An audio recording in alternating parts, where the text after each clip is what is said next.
Hello नमस्कार बच्चों, स्वागत है आपका मेरी इस आज की नई YouTube वीडियो में। बच्चों, आज की वीडियो के अंदर हम एक बहुत ही अच्छा टॉपिक लेकर के आए हैं और इस टॉपिक से हमारी 3 से 4 क्लासेस बनेंगी, काफ़ी महत्वपूर्ण क्लासेस बनेंगी और आने वाले एग्जाम्स के अंदर ये क्लासेस आपको काफ़ी ज़्यादा बेनिफिशियल साबित होंगे।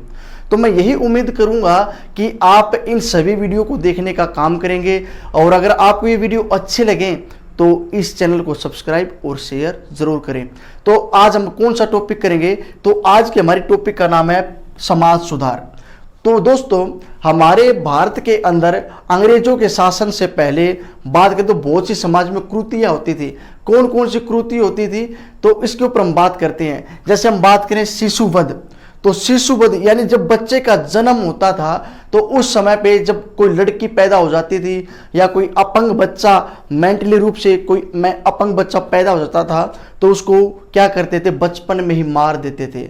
लड़की को क्यों मारते थे? क्योंकि हम अंग्रेजों के गुलाम थे, मुस्लिमों के गुलाम थे। तो उस समय पे जब वो लड़की जवान होती थी तो उसको अंग्रेज उठा ले जाते थे, उसका शोषण करते थे, यौन शोषण करते थे, बलात्कार करते थे। तो इसीलिए भारतीय उनको मार देते थे और इसको बाद में अंग्रेजों ने बंद कर दिया था। और ये टॉपिक हमारा शिशुवध।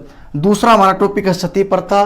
तो आप सभी बच्चों को पता होगा कि पहले इंडिया के अंदर अगर किसी औरत का हस्बैंड मर जाता था तो उस औरत को भी उसके साथ में क्या कर देते थे, जिंदा जला देते थे, सती कर देते थे।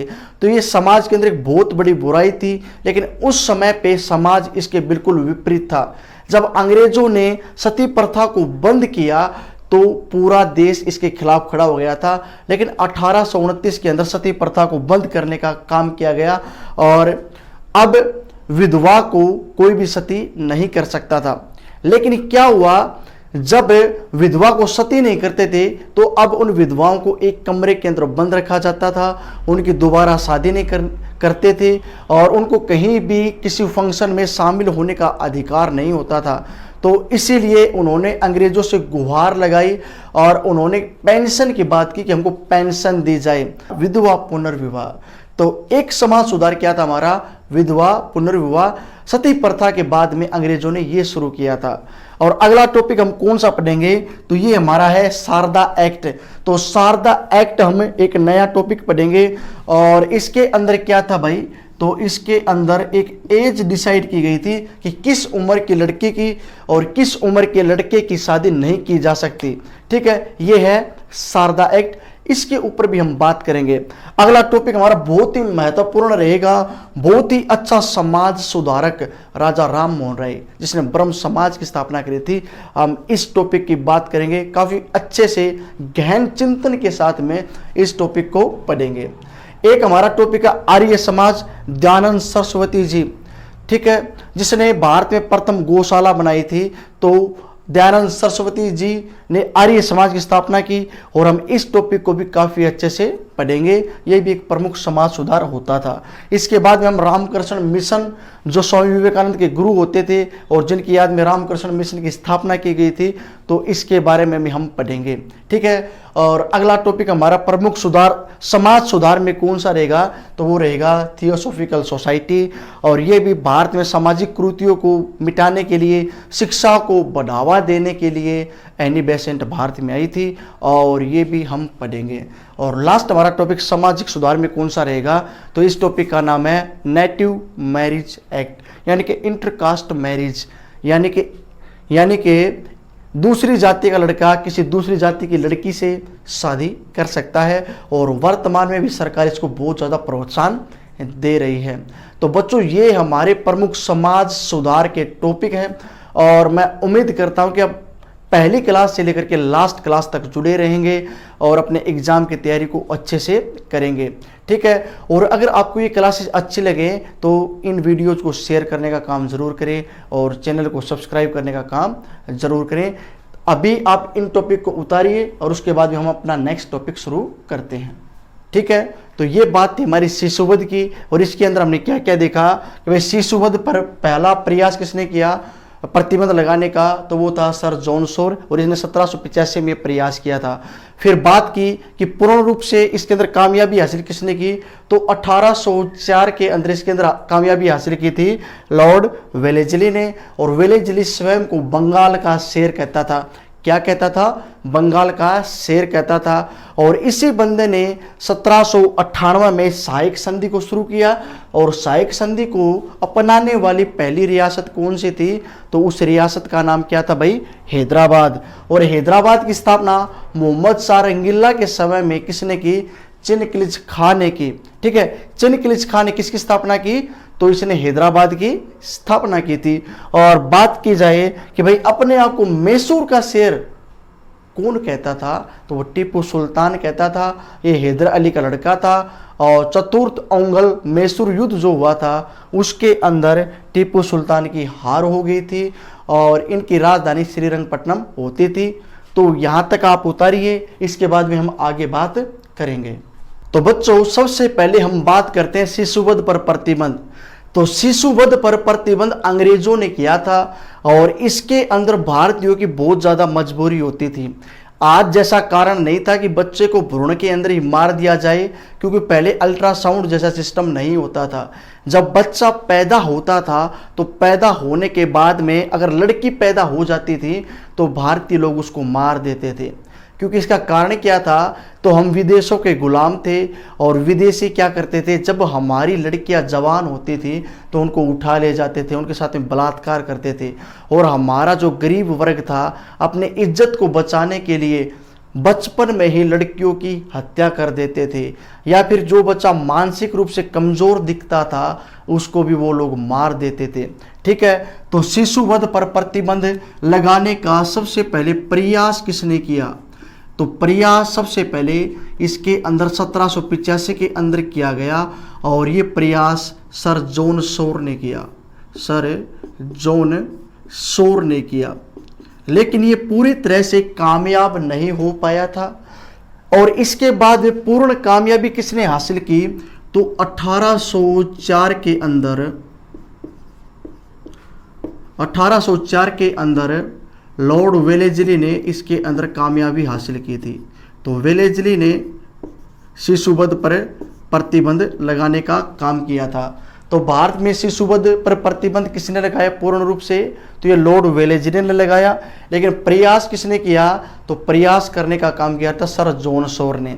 ठीक है, अब बात की जाए वेलेस्ली की, तो वेलेस्ली का एक उपनाम भी मिलता है और इसको हम क्या बोलते हैं? तो वेलेस्ली अपने आप को बंगाल का शेर कहता था। ठीक है, तो ये अपने आप को क्या कहता था? बंगाल का शेर कहता था। और इसने 1798 के अंदर सहायक संधि को शुरू किया। सहायक संधि को शुरू करने वाला भारत में गवर्नर कौन था? तो ये गवर्नर जनरल होता था भाई अपना लॉर्ड वेलेस्ली। ठीक है, इसने सहायक संधि को शुरू किया था। और सहायक संधि को अपनाने वाली पहली रियासत कौन सी थी? सहायक संधि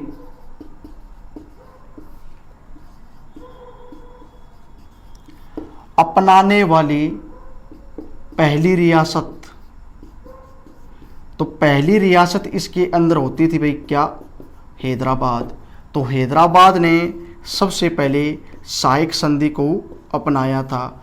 और हैदराबाद का जो संस्थापक है वो कौन होता था? अगर पूछा जाए कि इस हैदराबाद का संस्थापक कौन था, फाउंडर कौन था, तो हैदराबाद का संस्थापक था आपका चिनकिलिच खां। चिनकिलिच खां ने हैदराबाद की स्थापना की थी और ये मोहम्मद शाह रंगीला के दरबार के अंदर रहता था और इसने उसी के समय में हैदराबाद की स्थापना की थी और इसको निजाम के नाम से जानते थे। और ये ही पहली रियासत होती थी जिसने सहायक संधि को अपनाया था। ठीक है, अगर आपसे पूछा जाए कि बंगाल का शेर कौन है तो आपका आंसर क्या होगा? Lord Wellesley. लेकिन उत्तर एक और आ जाए, प्रश्न आ जाए आपके सामने कि अपने आप को मैसूर का शेर कौन कहता था? मैसूर का शेर, तो मैसूर का शेर अपने आप को टीपू सुल्तान कहता था। टीपू सुल्तान जो हैदर अली का लड़का था और ये अपने आप को क्या कहता था भाई? तो ये अपने आप को मैसूर का शेर कहता था और इनकी राजधानी श्रीरंगपट्टनम होती थी। और तो बच्चों आगे हम बात करते हैं सती प्रथा पर रोक। तो पहले आप लोगों को पता होगा, हिंदू धर्म के अंदर जिस औरत का पति मर जाता था उन औरतों को उसके पति के साथ में सती कर दिया जाता था, उनकी चाहे मर्जी हो चाहे ना हो। तो ये समाज के अंदर एक बहुत बड़ी कुरीति होती थी और इस कुरीति को रोकने के लिए अंग्रेजों ने क्या काम किया, सती प्रथा पर रोक लगाने का कार्य किया। और सती प्रथा पर रोक कब लगाई गई, तो सती प्रथा पर रोक 1829 के अंदर लगाई। और किसने लगाई, तो सती प्रथा पर रोक लगाने का कार्य किया लॉर्ड विलियम बेंटिंग ने। लॉर्ड विलियम बेंटिंग ने सती प्रथा पर रोक लगाने का कार्य किया। और इसके साथ में कौन था, तो इसके साथ में एक भारतीय समाज सुधारक होता था जिसका नाम था राजा राम मोहन रॉय। तो राजा राम मोहन राय ने इसके अंदर साथ दिया था लॉर्ड विलियम बेंटिंग का। और इन दोनों ने मिलकर के क्या किया था, इन दोनों ने मिलकर के सती प्रथा पर रोक लगाने का कार्य किया था 1829 के अंदर। और लॉर्ड विलियम बेंटिंग जो है ये भारत के पहले गवर्नर जनरल होते थे। अब क्या हुआ, इन लोगों ने सती प्रथा पर रोक तो लगा दी। अब इन लोगों ने सती प्रथा पर रोक तो लगा दी थी, लेकिन अब भारतीय लोग इनके ऊपर ज्यादा जुर्म ढाने लग गए थे। यानी कि इनको एक कमरे के अंदर बंद रखते थे, कहीं भी शादी फंक्शन में शुभ मुहूर्त के अंदर इनको जाने नहीं दिया जाता था और इनको घर से अलग रखा जाता था, इनके बर्तन अलग रखे जाते थे। तो इन्होंने अंग्रेजों से गुहार लगाई कि हमको पेंशन दी जाए। तो अंग्रेजों ने इनके लिए पेंशन शुरू कर दी। लेकिन धीरे धीरे विधवाओं की संख्या बढ़ रही थी। तो अंग्रेजों ने अपने दोनों हाथ जोड़ लिए और कहा कि हम आपको पेंशन नहीं दे सकते। और इसके लिए अंग्रेजों ने क्या किया, तो इसके लिए अंग्रेजों ने एक नया एक्ट लागू किया और उस एक्ट का नाम क्या था, विधवा पुनर्विवाह एक्ट। तो अब हम उसके बारे में बातें करेंगे। तो बच्चों आगे हम बात करते हैं विधवा पुनर्विवाह एक्ट। तो इस एक्ट को 1856 के अंदर लागू किया गया। और इसके अंदर किसने प्रयास किया था, तो इसके अंदर प्रयास करने का काम किया ईश्वर चंद्र विद्यासागर ने। ईश्वर चंद्र विद्यासागर के प्रयासों से इस एक्ट को लागू किया गया था। लेकिन सोचने वाली बात है कि एक भारतीय ने इसके ऊपर प्रयास किया तो क्या ये लागू हो गया? ऐसा नहीं था। ये लागू कब होगा, जब इसके ऊपर अंग्रेज कोई एक्ट लेकर के आएंगे। और ये एक्ट बनाने का काम किसने किया, तो इस एक्ट को लागू किया लॉर्ड कैनिंग ने। ठीक है, इसको लागू करने का काम किसने किया, तो लॉर्ड कैनिंग ने इसको लागू करने का काम किया था। और लॉर्ड कैनिंग कौन थे, तो आप लोगों को पता होगा, लॉर्ड कैनिंग भारत के अंतिम गवर्नर जनरल होते थे 1857 की क्रांति से पहले। और ये भारत के प्रथम वायसराय भी होते थे, क्योंकि 1857 की क्रांति के बाद में गवर्नर जनरल का पद खत्म करके और वायसराय का पद लाया गया था और एक सचिव का पद लाया गया था। तो भारत के पहले वायसराय लॉर्ड कैनिंग और भारत के अंतिम गवर्नर जनरल भी कौन थे, तो ये भी लॉर्ड कैनिंग होते थे।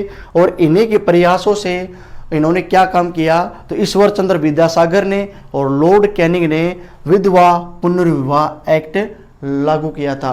तो यहां तक नोट कीजिए, इससे आगे हम और बातें करेंगे। तो बच्चों आगे हम बात करते हैं नेटिव मैरिज एक्ट, यानी कि इंटरकास्ट मैरिज, अंतरजातीय विवाह। तो इसके अंदर क्या था, तो इसके अंदर अंग्रेजों ने एक नया एक्ट लागू किया और इस एक्ट के अनुसार दूसरी जाति का लड़का या लड़की किसी और जाति के लड़के से विवाह कर सकती थी। और वर्तमान में भी सरकार इस चीज़ को बहुत ज़्यादा प्रोत्साहन दे रही है। उनको जब इंटरकास्ट मैरिज करते हैं, दूसरी जाति के लड़की या लड़के से विवाह करते हैं, तो सरकार उनको पैसे देती है और कुछ टाइम तक उनको सिक्योरिटी देने का भी काम करती है। लेकिन ये सबसे पहले लागू किसने किया था, तो ये सबसे पहले लागू करने का काम अंग्रेजों ने किया था। तो नेटिव मैरिज एक्ट कब लागू हुआ, 1872 में। और इसको लागू करने वाला वायसराय कौन था, तो इसको लागू करने वाला भारत में जो वायसराय है उसका नाम था लॉर्ड नॉर्थब्रुक। तो इसने इसको सबसे पहले भारत में लागू करने का काम किया था। और इसी बंदे ने सबसे पहले नेटिव मैरिज एक्ट यानी कि अंतरजातीय विवाह करने का काम किया था। फिर हम बात करते हैं शारदा एक्ट। तो ये क्या था? तो शारदा एक्ट पहले क्या करते थे? पहले हमारे भारत में छोटे छोटे लड़कों की और लड़कियों की शादी कर देते थे उनको, यानी कि अभी वो पालने से भी बाहर नहीं निकले हैं और उसी टाइम उनका रिश्ता कर दिया जाता था, पति पत्नी में जोड़ दिया जाता था। तो यही चीज अंग्रेज देख रहे थे और इन्होंने क्या काम किया? इन्होंने 1930 के अंदर शारदा एक्ट लाने का काम किया। और इसके अंदर इन्होंने क्या कहा? तो इस एक्ट में इन्होंने कहा कि लड़की की जो उम्र है शादी की वो 14 वर्ष होगी कम से कम, और जो लड़का है उसकी उम्र कितनी होगी? तो लड़के की उम्र इन्होंने कम से कम 18 वर्ष की डिसाइड की। अगर इससे कम उम्र की कोई लड़का या लड़की की शादी करते थे तो उनके ऊपर अब अंग्रेज कार्रवाई करने का काम करते थे। और यही क्या था? यही शारदा एक्ट होता था। वर्तमान में भी ये जो शारदा एक्ट है इसके तहत कुछ नियम बनाए गए हैं। और वर्तमान में बात करें कि लड़की की उम्र की शादी कितनी है, जो लड़की है उसकी उम्र शादी की कम से कम होनी चाहिए 18 वर्ष। वर्तमान में 18 वर्ष डिसाइड की गई है। और बात की जाए लड़के की, तो लड़के की वर्तमान शादी की उम्र 21 वर्ष डिसाइड की गई है। तो बच्चों ये थे हमारे आज के टॉपिक समाज सुधार के, और ये हमारी आज की पहली वीडियो है। इसके बाद में हम आने वाली 2-3 वीडियो के अंदर समाज सुधार के सारे टॉपिक क्लियर कर लेंगे, ठीक है। और अंत में मैं यही कहना चाहूँगा कि आपको किसी भी चीज़ से हताश नहीं होना है, अपनी तैयारी को कंटिन्यू तरीके से करते रहना है, किसी की बातों में नहीं आना है, क्योंकि लाइफ मौके बार बार नहीं देती है। अगर आज आप अच्छे से मेहनत करोगे, रातों को जागोगे, किताबों से प्यार करोगे, तो यही किताबें एक दिन आपको एक बहुत ज़्यादा सक्सेसफुल इंसान बना देंगी। मेहनत वो नहीं होती कि आपने एक दिन में 10 घंटे पढ़ा और दूसरे दिन आप 30 मिनट में नहीं पढ़े। आप रोजाना चाहे 2 घंटे पढ़ो या 1 घंटा पढ़ो, लेकिन उसको रेगुलर तरीके से पढ़ो, अच्छे से पढ़ो। अगर आप कोई भी काम को लगातार तरीके से करते हो तो दुनिया की कोई ताकत नहीं है जो आपको कामयाब होने से रोक सके। और महाभारत के अंदर गीता का सार देते वक्त भगवान श्री कृष्ण ने भी अर्जुन को कहा था कि हे पार्थ, आप कर्म करो, फल की चिंता मत करो। तो यही बात मैं आपसे कहूँगा कि आपको अपना कर्म करते रहना है, जो मिलेगी या नहीं मिलेगी वो बाद की बात है। अगर आप कंटिन्यू तरीके से सच्चे मन से मेहनत करते हो तो मैं गारंटी देता हूँ कि वो टाइम दूर नहीं है कि आपके घर में भी सरकारी जॉब होगी। तो इसी के साथ आज के लिए इतना ही। धन्यवाद। जय भारत।